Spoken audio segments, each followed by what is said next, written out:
Everyone, welcome to Vandana academy. तो आज हम पढ़ेंगे सीडीपी के महत्वपूर्ण टॉपिक। अगर आप इन टॉपिकों को पढ़ लेते हो एक बार में ही और ये सारे टॉपिक अगर आप क्लियर कर लेते हो तो यकीन मानिएगा कि आपके सीडीपी में पूरे 30 में से 30 नंबर अवश्य आएंगे। अगर 30 में से 30 नहीं भी आएंगे तो 27-28 से कम नंबर आपके नहीं आएंगे। ये कुछ महत्वपूर्ण टॉपिक है और ये सारे टॉपिक आपको अवश्य आने चाहिए। आपको पता होना चाहिए कि आपके प्रश्न कहाँ-कहाँ से बनते हैं, किन-किन टॉपिकों से बनते हैं और किस तरीके से बनते हैं। ठीक है, और पेडागोजी पर अगर आप पकड़ मजबूत अपनी करना चाहते हैं तो ये सारे टॉपिक आप अवश्य अपने मजबूत करिएगा, क्योंकि पेडागोजी अगर आपकी एक बार मजबूत हो जाती है तो सीटेट पास करने में, एक अच्छा स्कोर करने में आपको कोई भी परेशानी नहीं होती है। तो चलो शुरुआत करते हैं। वीडियो को लास्ट तक अवश्य देखना, ज्यादा से ज्यादा अपने दोस्तों को शेयर भी कर देना। ठीक है, तो सबसे पहले हम बात करते हैं कि आपके जो 3 मनोवैज्ञानिक हैं ये आपके सीडीपी में अवश्य पूछे जाते हैं, जैसे कि जीन पियाजे है, कोहलबर्ग है, वाइगोत्स्की है और साथ ही साथ गिलगन से भी प्रश्न आपके बनते हैं। ठीक है, और अब बात करते हैं कि देखो इन तीनों को आपको अवश्य पढ़ना है।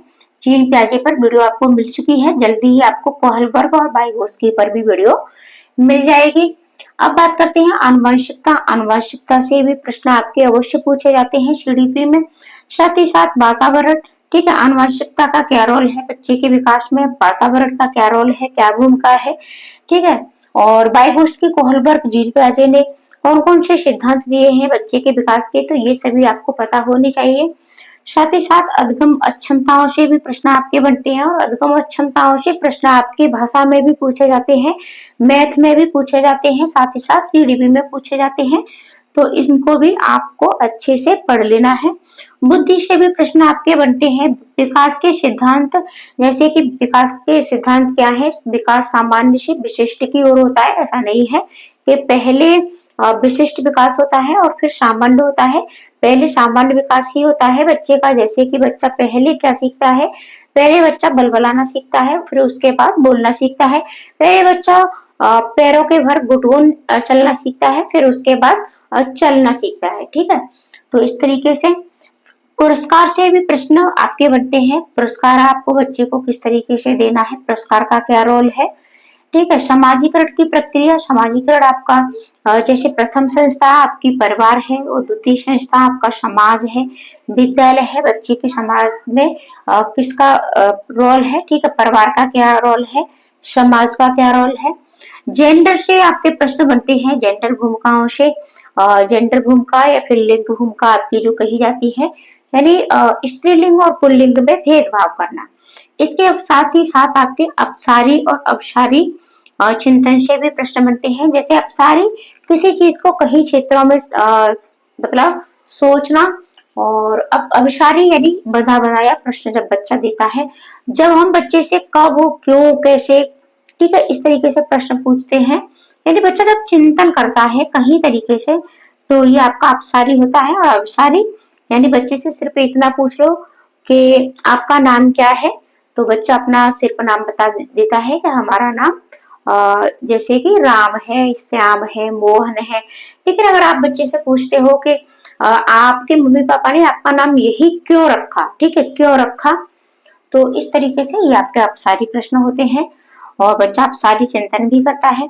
समावेशी शिक्षा से भी प्रश्न बनते हैं। समावेशी शिक्षा क्या है, समावेशी शिक्षा के अंतर्गत आप किसी में भेदभाव नहीं कर सकते बच्चों में, चाहे धर्म के आधार पर हो, जाति के आधार पर हो, चाहे वो शारीरिक हो, जैसे कि कुछ बच्चे दिव्यांग होते हैं और कुछ बच्चे सामान्य होते हैं, तो आपको सामान्य और दिव्यांग दोनों ही बच्चों को एक साथ एक ही कक्षा में शिक्षा देना समावेशी शिक्षा कहलाती है। अब प्रेरणा का क्या अर्थ है, ठीक है, प्रगतिशील शिक्षा क्या है, रचनात्मकता क्या है, मूल्यांकन क्या है, मूल्यांकन आप बच्चे का किस तरीके से कर सकते हो, आपको किस मूल्यांकन के साथ जाना है, तो सतत मूल्यांकन। ठीक है, और पोर्टफोलियो आधारित मूल्यांकन भी आपका होता है। ज्ञान का निर्माण हमेशा सक्रिय करना चाहिए, ठीक है, निष्क्रिय नहीं होता है आपका। एनसीएफ 2005, एनईपी 2020 और आरटीएफ 2009, इन तीनों को आपको बहुत अच्छे से पढ़ लेना है, क्योंकि यहाँ से प्रश्न आपके सीडीपी, भाषा, math, EVS, SST, math science सभी में पूछे जाते हैं। ठीक है। साथ ही साथ समीपस्थ विकास के क्षेत्र से भी प्रश्न आपके बनते हैं। समीपस्थ विकास का क्षेत्र क्या है? यानी सबसे पहले समीप के ठीक है विकास होता है, जैसे कि बच्चा भ्रूणावस्था में होता है तो सबसे पहले उसका सर बनता है।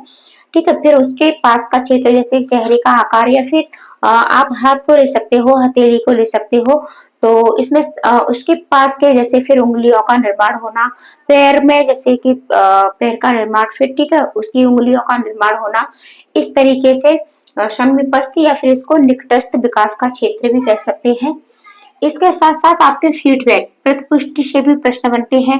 टैग वर्ड्स आपको अवश्य सीखने हैं। सीडीपी के टैग वर्ड्स, एसएसटी के सभी टैग वर्ड्स आपको अवश्य आने चाहिए। और टैग वर्ड्स पर वीडियो आपको पहले भी दी जा चुकी है बहुत सारी। प्लेलिस्ट में जाकर के आप वीडियो देखा करिएगा, प्लेलिस्ट में जाकर के आपको सारी वीडियो मिलेंगी।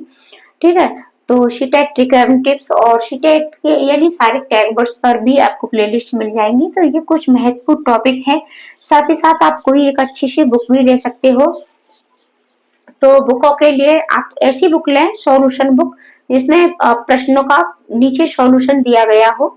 ठीक है, और साथ ही साथ आपको पीवाईक्यू की प्रैक्टिस बहुत ज्यादा करनी है। जब भी आप पीवाईक्यू लगाएं, जितने ज्यादा आप पीवाईक्यू लगाओगे तो पीवाईक्यू के सभी प्रश्नों में ये टॉपिक आपको मिलेंगे, क्योंकि ये सारे टॉपिक मैंने पीवाईक्यू से ही उठाए हैं। ठीक है, सिलेबस पे तो है ही है, लेकिन मैंने ये पीवाईक्यू से लिए, यहाँ से प्रश्न आपके बनते ही बनते हैं। तो आप पीवाईक्यू की ज्यादा से ज्यादा प्रैक्टिस करिए, ये सारी आपके उसी से क्लियर होते जाएंगे, आपकी पेडागोजी पर पकड़ बनती जाएगी।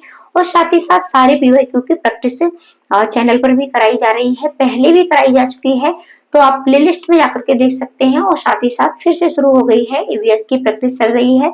जल्द ही आपके अन्य विषयों की भी प्रैक्टिस कराई जाएगी। तो आज के लिए इतना ही। आशा करती हूँ वीडियो आपको अच्छी लगी होगी। तो अपना प्यारा सा छोटा सा एक कमेंट अवश्य कर दिया करें, क्योंकि आपके कमेंट से हम भी मोटिवेट होते हैं। तो अपना एक प्यारा सा छोटा सा कमेंट अवश्य कर दिया करें। वीडियो अच्छी लगे तो शेयर भी कर दें, लाइक कमेंट करना तो आपको भूलना नहीं है। तो मिलते हैं ऐसी ही अगली वीडियो में। आज के लिए इतना ही। धन्यवाद।